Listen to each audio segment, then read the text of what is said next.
दूसरा थिमुथियुस 4:18 हम आपके लिए पढ़ेंगे। आप ध्यान पूर्वक देखिए कि वचन क्या कहता है। ध्यान देना है, सबको अपने पास डायरी रखना है, पवित्र शास्त्र, डायरी और पेन, जो पढ़ सकते हैं लिख सकते हैं। आप जब वचन को अपने डायरी में लिखते हैं, अपनी उंगलियों से आप प्रभु को अपनी ज़िंदगी में आने की अनुमति देते हैं या परमेश्वर को अपने जीवन में शक्तिशाली बनाते हैं। आमीन। दूसरा थिमुथियुस 4:18 हमारे साथ आप लोग पढ़िएगा। वहाँ ऐसा लिखा है, हमारे साथ सब लोग पढ़ लीजिए। प्रभु मुझे, बोलना है, बोलना है,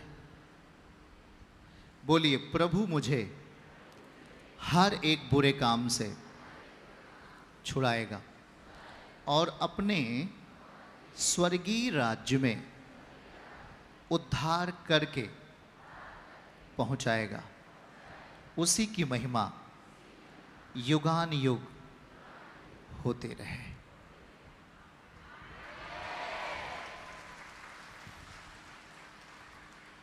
अब जितने लोग लिख सकते हैं अपने डायरी में आप इस वचन को लिख लो। जितने लोग नहीं लिख सकते उसे अपने मन में लिखना है।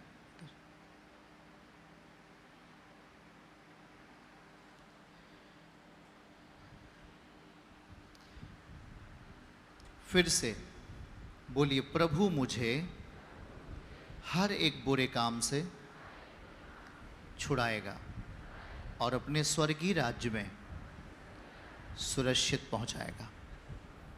आमीन। तो हमें कौन से राज्य में प्रभु ले जाना चाहते हैं? स्वर्गीय राज्य। अब आपको ये पता चल गया कि अभी मैं जिस राज्य में हूं यह संसार का राज्य है। यहां संसार का बल दिखाई देता है, लेकिन हमारे आपके लिए एक बड़ी खुशखबरी ये है कि हमारे लिए एक स्वर्ग राज्य है। आप समझ रहे हैं? पर स्वर्ग के राज्य की जो तैयारी है वो इसी संसार की दुनिया में प्रभु हमें करने के लिए कहा है।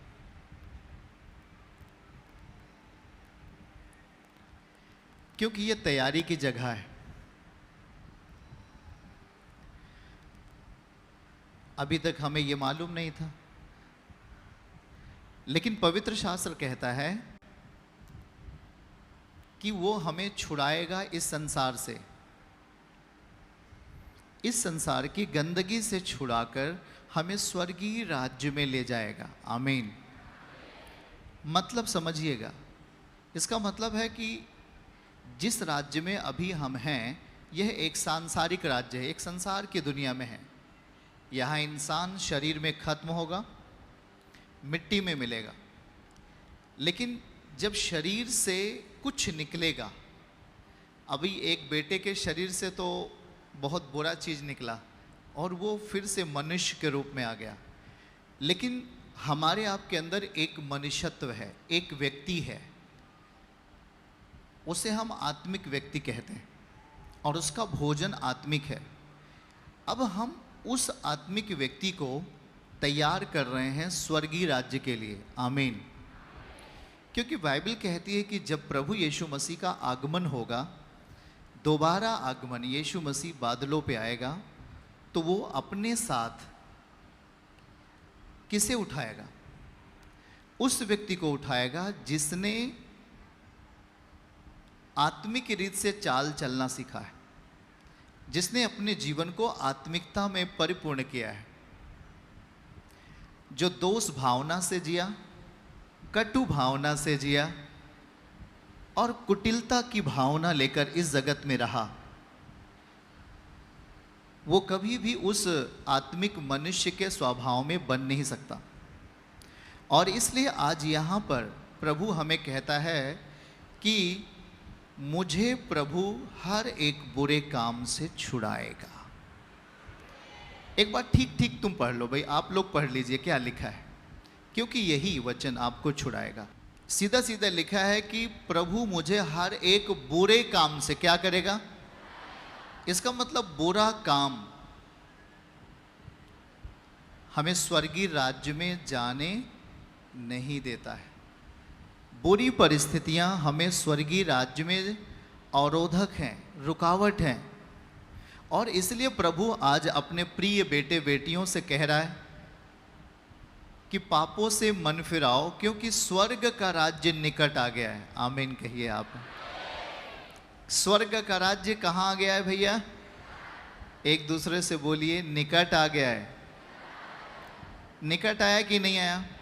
अभी ये दोनों जवान को प्रभु ने चंगा कर दिया। ये दोनों जवान को कोई जुखाम बुखार की बीमारी नहीं थी। इनको एक ऐसी समस्या थी जो शायद ये कभी छूट पाते, लेकिन इनको किसने छुड़ाया? बोल के बताइए।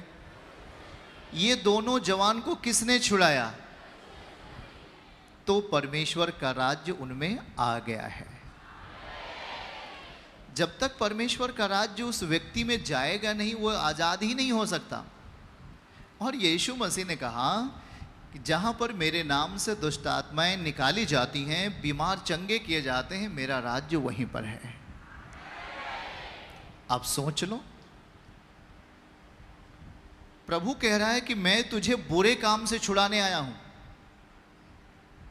कोई गलत किया है? वो हमें बुरे काम से छुड़ाने के लिए आया। वो यीशु मसीह गलत काम कर रहा है?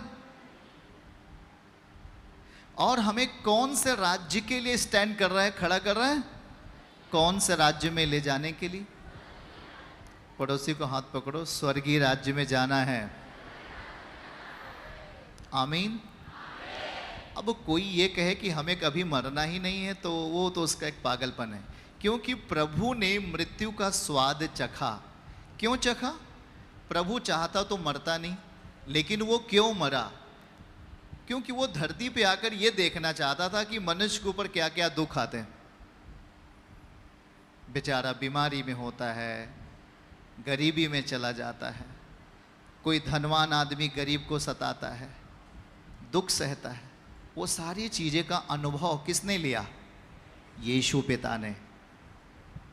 और ये भी अनुभव लिया कि मैं भी मौत में जाऊंगा। मौत का स्वाद क्या किया? जैसे हम लोग खाना खा के स्वाद चख लेते, ये इसमें नमक ज़्यादा है या कम है, वैसा प्रभु कहता है मैंने मृत्यु का स्वाद चखा। चखने के बाद उस मृत्यु को हराकर, उस बीमारी को हराकर तीसरे दिन फिर से हमारे आपके लिए जी उठा।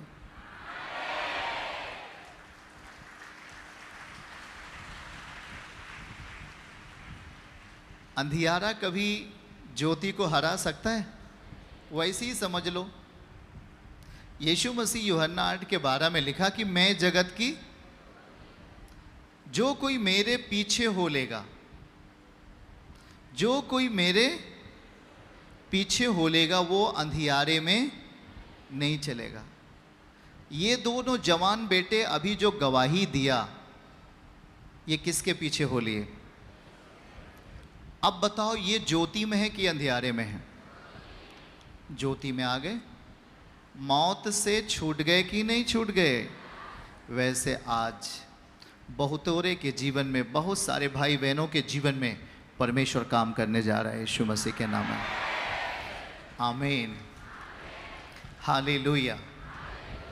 बस एक चीज देखना है, वो लिख दिया कि मैं तुझे बुराई से छुड़ाने आया हूं, बुरे काम से। वो हमें बुरे काम से छुड़ाएगा, कंफर्म।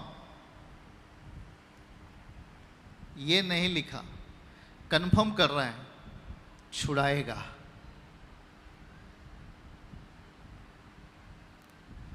देर नहीं है, पर आपकी भक्ति का आकार कैसा है?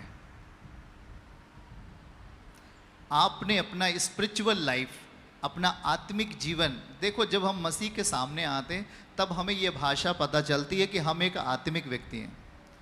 नहीं तो हम तो जानवरों की तरह रहते थे, इधर नशा करते, उधर गाली देते, उधर व्यभिचार करते, उधर किसी को मारते।